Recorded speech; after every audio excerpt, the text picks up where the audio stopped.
Hi അസ്സലാമു അലൈക്കും. എല്ലാവർക്കും പുതിയൊരു വീഡിയോയിലേക്ക് സ്വാഗതം. ഇന്നത്തെ വീഡിയോ എന്ന് പറയുന്നത് ഈദ് ദിവസം എടുത്തിട്ടുള്ള വ്ളോഗാണ് ഇന്ന് ഷെയർ ചെയ്യുന്നത്. അപ്പോൾ ഈദിൻ്റെ അന്നത്തെ തലേ ദിവസവും ഈദിൻ്റെ അന്നത്തെ ദിവസവും എടുത്തിട്ടുള്ള കുറച്ച് വീഡിയോസും ഫോട്ടോസും ഒക്കെയാണ്. അപ്പോൾ നമ്മൾ ഈദിൻ്റെ തലേ ദിവസം കറികളൊക്കെ തയ്യാറാക്കി വെച്ചിട്ടാണ് കിടക്കാറ്. ലേറ്റാവും നമ്മൾ അന്നത്തെ ദിവസം ഈദിൻ്റെ തലേ ദിവസം മൈലാഞ്ചി ഇടലും കറികളെല്ലാം തയ്യാറാക്കി വെക്കലും ഒക്കെ ആയിട്ട് കുറച്ച് ലേറ്റായൊക്കെയാണ് നമ്മൾ കിടക്കാറ്.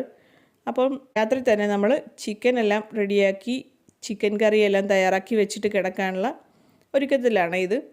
അപ്പോൾ അത്രയും ചിക്കൻ ഞാൻ ക്ലീൻ ചെയ്തെടുത്തതിൻ്റെ വേസ്റ്റാണ് ഈ ഒരു പ്ലാസ്റ്റിക് പാത്രത്തിലിരിക്കുന്നത്. നിങ്ങളും ഇങ്ങനെ തന്നെയാണോ ചിക്കനൊക്കെ ക്ലീൻ ചെയ്യാറുള്ളത്? ഞാനിങ്ങനെയാണ് ക്ലീൻ ചെയ്തെടുക്കാറുള്ളത്. എന്നിട്ട് വിനാഗിരി ഉപ്പ് ഒഴിച്ച് നന്നായിട്ട് കഴുകി അരിപ്പ കൊട്ടയിലേക്ക് മാറ്റി വെച്ചിട്ടുണ്ട്. പിന്നെ എൻ്റെ ഒപ്പം എന്നെ സഹായിക്കാനായിട്ട് മോളും ഉണ്ട്. തക്കാളിയൊക്കെ കട്ട് ചെയ്ത് തരുന്നുണ്ട്. ഒരാൾ അവിടെ വെള്ളമൊക്കെ താഴെയെല്ലാം ഒഴിച്ച് ജോലി വേറെ തരുന്നുണ്ട്. പിന്നെ ചിക്കൻ കറിക്ക് വേണ്ട ഗ്രേവി തയ്യാറാക്കിക്കൊണ്ടിരിക്കുകയാണ്. അപ്പം നമ്മുടെ ചിക്കൻ കറിയെല്ലാം ഇവിടെ റെഡിയായിക്കൊണ്ടിരിക്കുകയാണ്. ഇനി മൈലാഞ്ചിയൊക്കെ ഇട്ട് കൊടുക്കണം. മോൾക്കും എനിക്കും മൈലാഞ്ചി ഇടണം. അപ്പോൾ അതിനായിട്ട് മോള് ഉറങ്ങാതെ നിൽക്കുകയാണ്. മൈലാഞ്ചി ഇട്ട് കൊടുക്കണം എന്ന് പറഞ്ഞ് അന്നേരം ചിക്കൻ കറിയെല്ലാം ഒന്ന് റെഡിയാക്കി വെച്ച് കഴിഞ്ഞാൽ നമുക്കൊരു സമാധാനം ഉണ്ടല്ലോ. അതെല്ലാം ഒന്ന് റെഡിയാക്കി ഇറക്കി വെച്ചതിന് ശേഷം പോയി ഞാൻ മൈലാഞ്ചിയൊക്കെ ഇട്ട് കൊടുത്തു. അങ്ങനെ പിന്നെ എല്ലാവരും കുറച്ച് ലേറ്റായാണ് കിടന്നത്. അങ്ങനെ ഈദ് ദിവസം എടുത്തിട്ടുള്ളതാണ്. എനിക്കൊരു ഗസ്റ്റ് ഉണ്ടായിരുന്നു ഈദ് ദിവസം. എൻ്റെ പ്രിയപ്പെട്ട കൂട്ടുകാരിയും മകനും വന്നിട്ടുണ്ടായിരുന്നു. എൻ്റെ കൂടെ ഡിഗ്രിക്ക് പഠിച്ചതാണ് മീരയും മോനെയും ഞാൻ ക്ഷണിച്ചിട്ടുണ്ടായിരുന്നു ഈദിന് വരണമെന്ന്. അവർ തിരക്കായിരുന്നു എങ്കിൽ കൂടിയും അവളും മോനും വന്നിട്ടുണ്ടായിരുന്നു.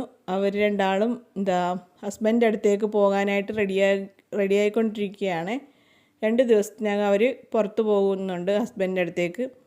അപ്പോൾ വെക്കേഷനൊക്കെ അല്ലേ, അങ്ങനെ മോനുമായിട്ട് പോകാനുള്ള തയ്യാറെടുപ്പിലാണ്. അപ്പോൾ അതിൻ്റെ പെട്ടി പാക്കിങ്ങും കാര്യങ്ങളുടെ ഇടയ്ക്കാണ് അവൾ ഞാൻ ക്ഷണിച്ചതിൽ വന്നിട്ടുള്ളത്. അതുമല്ല, ഞങ്ങൾ തമ്മിൽ കണ്ടിട്ട് വർഷങ്ങളായി. എങ്കിൽ അടുത്തുണ്ട്, പക്ഷേ കാണാനും പറ്റാറില്ല ഞങ്ങൾക്ക്.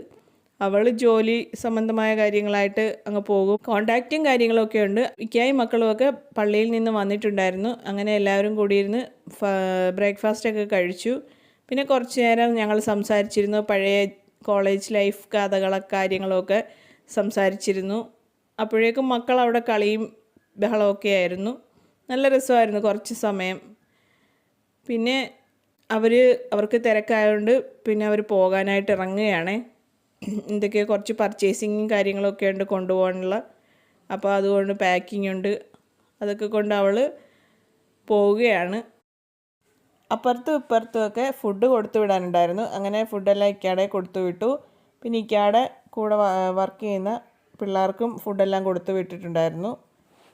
പെട്ടെന്ന് റെഡിയായി എൻ്റെ വീട്ടിലേക്ക് പോവുകയാണ്. ജങ്കാറ് കടന്ന് വേണം നമുക്ക് അപ്പുറത്തേക്ക് പോകാനായിട്ട്. പാലം പണി നടക്കുന്നതുകൊണ്ട് അങ്ങനെ വീട്ടിലെത്തി ബിരിയാണിയൊക്കെ കഴിച്ചു എല്ലാവരും. അതൊന്നും വീഡിയോ എടുക്കാൻ പറ്റിയില്ല, ടൈം കിട്ടിയില്ല. പിന്നെ ഇത് എൻ്റെ മൂത്താപ്പാടെ മോൻ്റെ കുഞ്ഞാണ്. ഇത് മൂത്താപ്പാടെ മോളുമാണ് ആ എടുത്തിരിക്കുന്ന കുഞ്ഞിന്. ഇത്താടെ മോളാണ് അത് ഇക്കാടെ മൂത്ത കുഞ്ഞാണ്, റിയാസിക്കാടെ ആങ്ങളയുടെ. അപ്പം അവരെല്ലാവരും വീട്ടിൽ വന്നിട്ടുണ്ടായിരുന്നു. അങ്ങോട്ടും ഇങ്ങോട്ടും നമ്മൾ പെരുന്നാളൊക്കെ ആകുമ്പോൾ എല്ലാവരും വരും. തൊട്ടടുത്ത് തന്നെ ആ വീടുകളെല്ലാവരുടെയും. അങ്ങനെ എല്ലാവരും വന്നു പോയി. അത് കഴിഞ്ഞ് ഞങ്ങൾ സന്ധ്യ ആയപ്പോഴേക്കും തിരിച്ച് വീട്ടിലേക്ക് ഇറങ്ങി. അടുത്ത എൻ്റെ ബെസ്റ്റ് ഫ്രണ്ടിനെ കാണാനായിട്ട് കയറിയിട്ടുണ്ടായിരുന്നു. അങ്ങനെ അവളെ കണ്ടു. മക്കളും എല്ലാവരും ഉണ്ടായിരുന്നു. അങ്ങനെ എല്ലാവരെയും കാണാൻ പറ്റി. അതും അവളെയും കാണുന്നത് കുറച്ച് നാളിന് ശേഷമാണ്. അപ്പോൾ എൻ്റെ വീഡിയോ കണ്ട് ഇഷ്ടമായാൽ ഒന്ന് ലൈക്ക്, ഷെയർ, കമൻറ്റ്, സബ്സ്ക്രൈബ് ചെയ്യാൻ മറക്കരുത്. തൊട്ടടുത്ത് കാണുന്ന ബെല്ലൈക്കൺ ഓളെന്ന് പ്രസ് ചെയ്യുക. അപ്പോൾ അടുത്ത നല്ലൊരു വീഡിയോയുമായി വരുന്നവരെ ഇൻഷാ അല്ലാഹ് അസ്സലാമു അലൈക്കും.